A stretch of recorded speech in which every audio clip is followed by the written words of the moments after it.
Bonjour à tous. Cet épisode parlera des 14 compétences clés dont vous aurez besoin pour réussir dans l'économie numérique et plus largement dans vos projets, qu'ils soient entrepreneuriaux ou personnels.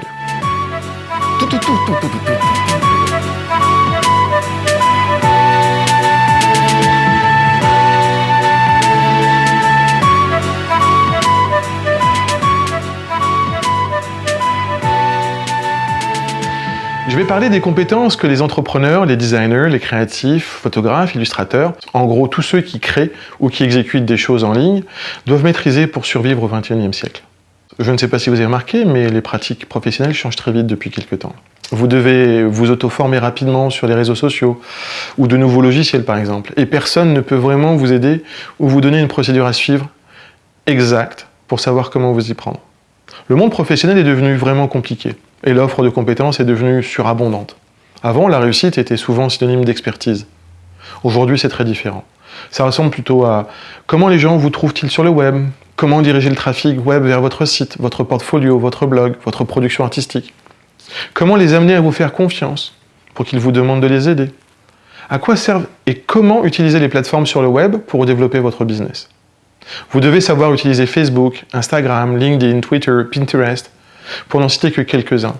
Ce sont des outils incontournables pour démultiplier la portée de ce que vous faites et accélérer le chemin vers le succès. Si vous n'avez pas envie d'apprendre, si vous êtes bloqué par l'apparente difficulté de tous ces outils, je peux vous le dire, vous avez déjà perdu. Nous sommes entrés depuis un bon moment déjà dans le lifelong learning, ou l'apprentissage tout au long de la vie. On en reparlera dans un autre épisode, mais je crois sincèrement que nous devrons être des éternels étudiants si nous ne voulons pas devenir obsolètes trop rapidement. Bon, passons maintenant à la liste des compétences que vous devez avoir pour réussir à l'ère du numérique. Numéro 1. Connaissance de soi. Qui êtes-vous? Quelle est votre histoire? D'où venez-vous? Comment pouvez-vous aider les gens? Qu'est-ce que vous connaissez exactement? Comment en êtes-vous arrivé là? Il est important que vous soyez pleinement conscient de qui vous êtes et de l'assumer entièrement. Vous êtes le seul responsable si les choses dérapent. Être entier et responsable envoie un signal de maturité qui donne envie aux gens de vous suivre. D'autre part, ça peut vous aider à entrer dans un processus d'essai et d'erreur sans remettre en cause les autres ou vous-même. Les erreurs arrivent même aux meilleurs. Arrêtez de vous blâmer, respirez bien fort et recommencez. La connaissance de soi, c'est donc avant tout à propos de vous et de votre histoire, de votre authenticité. Numéro 2. Développez votre réseau. Il ne s'agit pas de savoir qui vous connaissez, mais plutôt qui vous connaît. Sortez de chez vous. Criez qui vous êtes à qui veut l'entendre. Augmentez votre présence partout, que ce soit physiquement ou numériquement. En conférences, magazines en ligne, social media. Pour être tout à fait honnête, ce sera mon défi en 2019. Je ne peux pas dire que je sois familier avec la pratique du réseautage. Mon objectif est donc de créer une chaîne YouTube et de continuer à développer du contenu inspirant pour les travailleurs autonomes et tous les aspirants entrepreneurs. Je vais aussi rédiger des articles pour mon blog et continuer à donner des cours à l'université. Je vais participer à des conférences et je vais en donner. Bref, je vais me mettre sur le marché, mais toujours de façon constructive, afin d'être vu, et surtout associé à mon contenu. Arrêtons d'échanger des cartes de visite et de serrer des mains de façon industrielle. Ce n'est plus du réseau. Numéro 3. Ignorez les sceptiques. 99,9% des gens se fichent éperdument de vous. Ils se fichent de vous, ils se fichent de ce que vous faites. Même vos amis vont faire une moue boudeuse quand vous leur expliquerez votre projet ou ce que vous voulez faire sur le web. Les gens vont essayer de vous dissuader. Ils vont vous convaincre de faire le contraire. Parce que c'est trop risqué, parce que vous n'avez pas les compétences. N'essayez même pas de les convaincre qu'ils ont tort. Ce serait du temps de perdu. Faites-le pour les gens que vous pouvez vraiment aider, pour vos proches, pour vous aussi. Bref, ignorer les sceptiques sera certainement la compétence qui vous sera de la plus grande utilité dans les prochaines années. Numéro 4, les services. Le point central est et sera toujours d'aider les autres. La plupart des grandes entreprises semblent avoir complètement oublié. Comment apporter la valeur aux gens? La plupart des entrepreneurs et des designers sont assez centrés sur eux-mêmes. Il ne faut pas qu'ils oublient qu'il ne s'agit pas d'eux dans l'histoire, mais de la valeur qu'ils apportent à leurs clients. C'est génial d'aimer ce que vous faites, mais c'est insupportable pour les autres de regarder des vidéos de ce que les gens pensent. Arrêtons de nous regarder le nombril et pensons à la manière d'aider les gens à réussir dans leurs projets. Je suis persuadé que le succès des gens que nous avons aidés nous revient d'une manière ou d'une autre. Nous sommes entrés, sans le savoir, dans l'économie de la bienveillance, et c'est une très bonne nouvelle. Numéro 5, le marketing. Vous pouvez être le plus talentueux des musiciens ou des artistes, mais si vous ne savez pas comment attirer les gens sur votre page ou votre site, il y a fort à parier que vous resterez un inconnu pendant encore très longtemps. J'en parlais au tout début de cet épisode, les pratiques et les modèles d'affaires ont profondément été perturbés par ce que j'appelle la révolution digitale. Il est important de se mettre à jour et d'apprendre comment diriger le trafic sur notre site afin qu'ils prennent connaissance, que les gens prennent connaissance de ce que vous avez à proposer. Comment faire, me direz-vous? À vue de nez, ça a l'air super compliqué. Une seule réponse possible, et c'est erreur. Vous tentez quelque chose et ça ne fonctionne pas, essayez autre chose. Facebook n'est pas fait pour vous et vous avez essayé toutes les méthodes miraculeuses proposées par les gourous du marketing digital. Passez sur Pinterest ou BNC. Il y a forcément une plateforme qui est faite pour vous. Les médias sociaux n'offrent pas le retour d'investissement espéré. Essayez de rédiger des newsletters, d'écrire des articles pour LinkedIn ou d'envoyer votre portfolio par courriel. Il n'y a pas de recette miraculeuse, mais seulement ce qui fonctionne pour vous. La pratique de l'inbound marketing est un peu comme la musique. Il y a des gens qui ne jurent que par bague et d'autres qui ne peuvent écouter que du Metallica. À vous de trouver ce que vous aimez et surtout ce qui vous convient le mieux. Numéro 6, les ventes.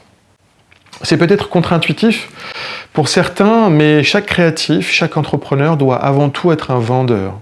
Vendre prouve au reste du monde que quelqu'un, quelque part, vous a fait suffisamment confiance pour acheter un de vos produits ou de vos services. La confiance est certainement la chose la plus importante dans le processus entrepreneurial. Les médias sociaux ne sont là en fait que pour prouver que vous êtes digne de confiance. Toute votre histoire doit être tournée uniquement vers ce but ultime. Une fois la confiance établie, les gens vont naturellement acheter vos produits et vos services, quels qu'ils soient. Ça peut aller des t-shirts à un appareil de radiologie extrêmement innovant. Construire la confiance, livrer de la valeur est le chemin le plus court pour développer ses ventes. Numéro 7, l'empathie. Mettez-vous à la place d'un de vos clients. De quoi a-t-il réellement besoin? Qu'est-ce qui pourrait l'aider? Si tu n'en as aucune idée, demande-lui. Si tu t'en calisses, ça va forcément se voir aussi. C'est peut-être d'ailleurs le principal problème avec la plupart des vendeurs de grandes surfaces. Personne n'apprécie vraiment quelqu'un qui regarde en l'air quand on vient lui poser une question. En même temps, c'est très difficile d'apprendre l'empathie. C'est un processus qui peut prendre beaucoup de temps, où il faut se forcer d'essayer de savoir quel est le problème de ton client et comment vous pourriez les aider. Il faut apprendre à créer de la valeur, prendre conscience de la valeur créée aussi. Mais si c'est uniquement centré sur vous ou votre nombril, il est évident que vous allez vous planter. Numéro 8. La communication orale. La plupart des entrepreneurs pensent que leur travail parle de lui-même. Je vais vous dire un truc, c'est pas vrai. Il faut apprendre à communiquer sur ce qui compte pour vous, ce qu'on devrait faire pour sauver le monde, sur le sens de tout ce que vous faites. Quel est le problème que vous résolvez? Quelle est votre proposition de valeur? Tout ça, naturellement, doit être publié sur vos points de présence physique ou numérique. Vidéos, conférences, articles. N'oubliez surtout pas de poser des questions aux gens qui vous suivent. Vous devez apprendre à les connaître. Ce sont eux qui vous propulseront vers d'autres horizons. Demandez-leur ce qu'ils veulent, ce dont on a besoin, ce dont ils ont besoin. Cela vous permettra de créer la solution et de la leur présenter. Numéro 9, la cohérence. Vous ne pouvez pas vous permettre de faire 3 petits tours et puis s'en vont. Il est important de construire dès le départ une cohérence, sous forme de planning de publication, de personnalité graphique, blog, médias sociaux. Engagez-vous à montrer votre face au monde. Un engagement à vous-même dans un premier temps, un engagement à votre communauté par la suite. Cela vous évitera de procrastiner et de devenir paresseux. C'est le défi de l'économie numérique, la virtualité des contacts. On peut se demander rapidement à quoi ça sert de faire tout ça. C'est le danger, le piège, la difficulté. Dites-vous qu'un planning sérieux de livraison vous permettra de vous améliorer drastiquement. Vous allez toujours commencer par des prestations très médiocres et vous allez vous améliorer avec le temps. C'est comme ça que ça fonctionne avec l'immatériel. C'est comme ça que ça fonctionne sur le web. Numéro 10, écrire, rédiger. C'est peut-être la première fois que vous l'entendez, mais ce n'est certainement pas la dernière fois, je vous l'assure. Vous devez développer votre plume. Savoir écrire vous permettra d'engager une plus grosse audience. Écrire vous permet aussi de réunir vos pensées et de les organiser.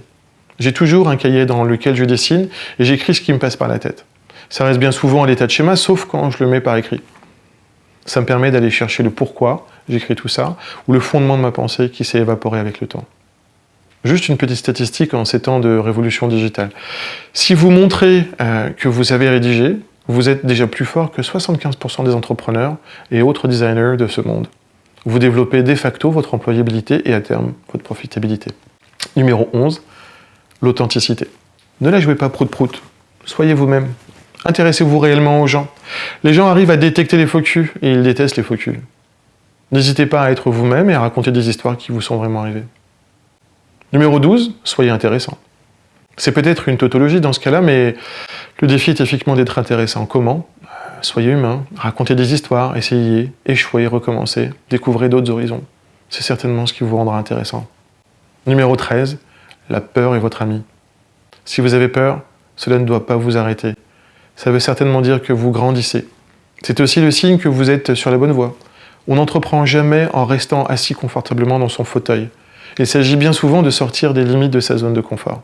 Je peux même vous recommander de faire quelque chose qui vous fait peur tous les jours. Que ce soit d'envoyer un courriel à quelqu'un que vous aimeriez rencontrer sans oser l'aborder, de rédiger un post pour votre blog. Sortir de sa zone de confort vous fait grandir. Numéro 14, enseigner. J'adore enseigner, ça me remplit. Dans un sens, le but de ce blog et de ces vidéos sera bien souvent de partager les choses que j'ai apprises et les recommandations des entrepreneurs que j'ai rencontrés. Quand vous enseignez, la plupart du temps, ça cristallise votre pensée. Ça lui permet de se clarifier et ça contribue à améliorer le monde. Ce qui est très très bon pour votre karma, je peux vous l'assurer. Voilà, c'est la fin de ce premier épisode. Si vous avez apprécié ce que vous avez vu, n'hésitez pas à cliquer sur le petit bouton rouge en bas à droite de l'écran, là où c'est inscrit « Abonne-toi » où tu vas le regretter toute ta vie, et puis voilà. Tu vas mourir dans d'atroces souffrances. Vous pouvez aussi aller sur mon site perso, www.patricechessé.com, tout attaché, et souscrire à ma newsletter mensuelle. Je suis super content et super fier de vous présenter mon travail et mes réflexions sur l'entrepreneuriat. J'adorerais que vous laissiez un commentaire sous la vidéo, ou que vous me disiez ce que vous pensez de tout ça, ce que je devrais améliorer, ou si vous avez des sujets que vous aimeriez que j'aborde. À très bientôt.